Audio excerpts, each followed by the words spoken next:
We are wondering what is happening to the world.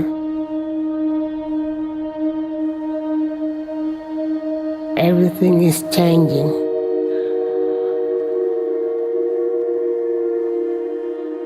The very idea of human being some sort of natural concept is really going to change. Our bodies will be so high-tech, we won't be able to really distinguish between what's natural and what's artificial. Inside our own heads is the most complex arrangement of matter in the known universe.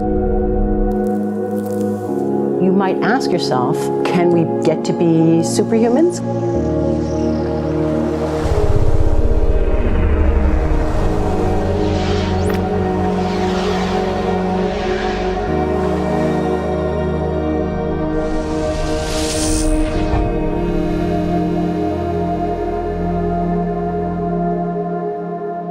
The original Industrial Revolution was driven by the discovery that you could use steam engines to do all kinds of interesting things.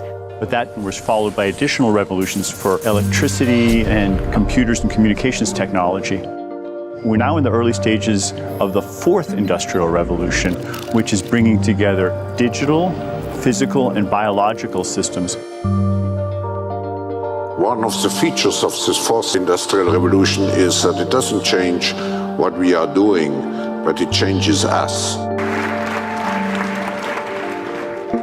With the ability to visualize brain activity, for example, through a simple consumer-based EEG device, it gives us access to ourselves in ways that we've never before thought possible. It unlocks the black box that is the brain and enables us to really, truly be able to realize an identity that is aspirational. There's now a scientific foundation for the effects of mindfulness on the brain, on the genome, on biological aging. And when the human mind does know itself, then you get the potential for a new renaissance that restructures itself in terms of our relationship to life, our relationship to the planet, our relationship to work. We need a different economic model. And by that I don't mean capitalism versus communism. What I'm talking about is a shift in the system along the lines of the two big changes that happened in the 20th century, Keynesianism, with a much greater focus on health and education and the role of government working with business, and then a reaction against that in late century to neoliberalism, where the focus was on free markets, freedom of the individual, and getting governments out of the way. We need a shift to a new system that will allow us to meet the basic needs of every human on the planet, that will live within planetary means, that will be fairer, and that will be focused as its key goal, not on growth per se, but on maximizing human well-being. And history tells us that a values shift is triggered by creation of a new story about how we want to live. I see the circular economy as something which fits very closely with mankind's goal to be innovative and creative and to always progress. We can use asset tracking, we can use IT, we can use 3D printing to enable this different economic model to recover materials, feed them back into the economy, and really to decouple growth from the resource constraints we have. The reason we live in cities is not different today than it was 10,000 years ago. Even if we have got networks connecting us, we still want to have places where we meet in person. So this means the place where we work and the place where we live are much closer to each other, a city where we don't need to have big supply chains in order to produce things, where many things can be sourced locally thanks to 3D printing and robotics. So if we're able to do something to transform cities, to make them more efficient, then the impact can be huge.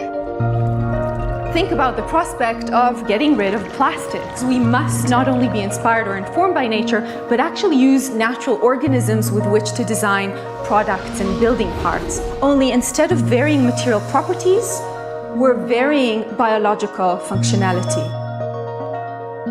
Design is critical today because it's the first signal of human intention. So the question of adding quality to quantity, it isn't a matter of simply circulating things that are potentially toxic. It's circulating things that are safe and healthy for all generations. So the goal is no longer, I want to be less bad, less monotonous, less unsafe, less unjust.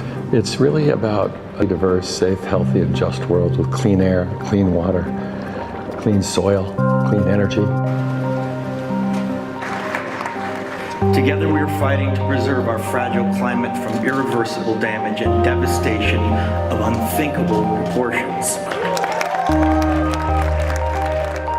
If we think about the original Industrial Revolution, it was an energy revolution. I like to think of it as a kind of bookending of a period in human history during which we used fossil fuels, and it worked very well for us for a long time. But now we have to bring that to an end. We have energy technologies that can power our civilization: solar, wind, biomass. So then the question is, well, how do we get grid integration? Maybe the wind is blowing in Denmark, the sun is shining in Germany, and now you can move that electricity through an integrated grid.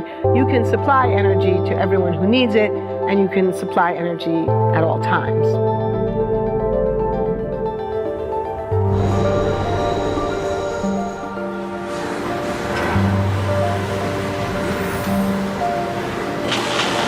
Walking around, you do see different stuff as far as like the body marriage line.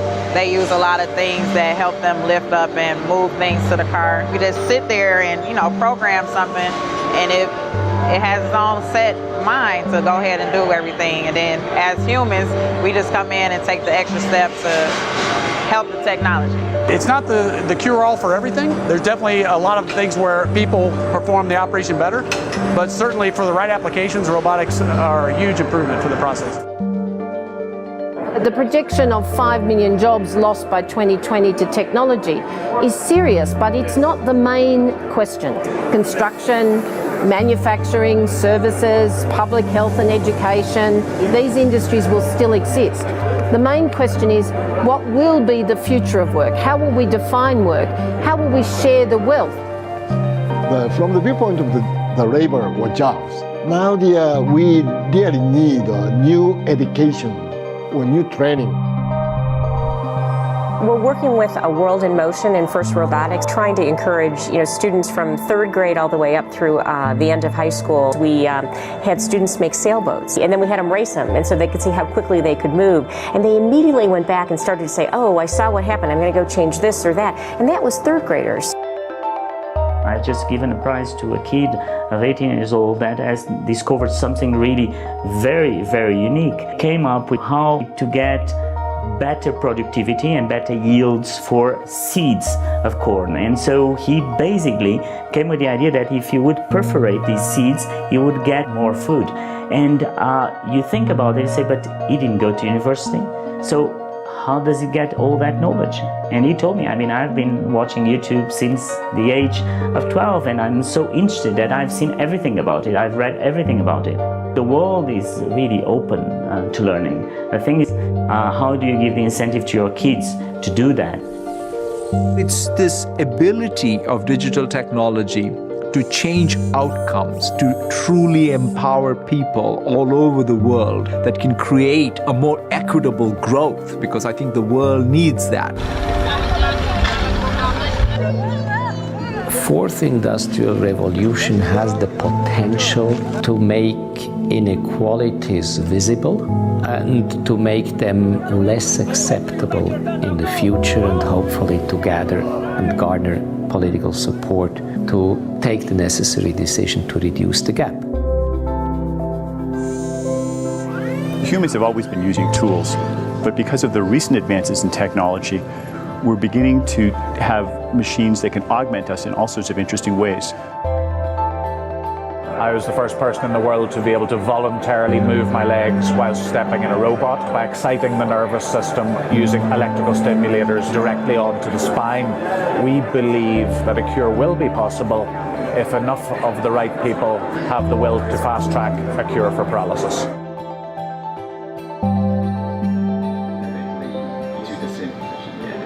We take two things from the patient. First, we take a 3-dimensional X-ray and we extract the 3-dimensional data out of that so we can make a perfectly shaped puzzle piece. And then we also take a sample of fat tissue from the patient so that we can extract the stem cells out of those. And we use those stem cells with this 3-dimensional scaffold that we fabricate, and after 3 weeks we have a piece of living bone that's ready for implantation. Being able to use genome editing to understand the genetic changes that lead to cancer, and technologies like drug delivery, getting molecules into particular types of cells. There's a lot of excitement about being able to move much more quickly on this disease. One of the things that I think is so essential to free and open societies is freedom of thought. And up until now, the conversation we've been having is around freedom of speech. Once we can access people's thoughts and access people's emotion, we have to create a space that enables people to think freely, to think divergent thoughts, to think creative thoughts. And in a society where people fear having those thoughts, the likelihood of being able to enjoy progress is significantly diminished. We need to take responsibility at every level of society, from the individual and the personal to the institutional to the global, to adapt to these technological challenges and changes which are redefining what it means to be human, what it means to work, what it means to be completely embedded in this world. People always ask me if I'm an optimist or a pessimist. The technology exists, but how do we get it and implement it at the scale we need at a price that people around the world can afford? Even though we have everyday problems we have to solve, we have to find a way to lay the foundations for the innovations of tomorrow.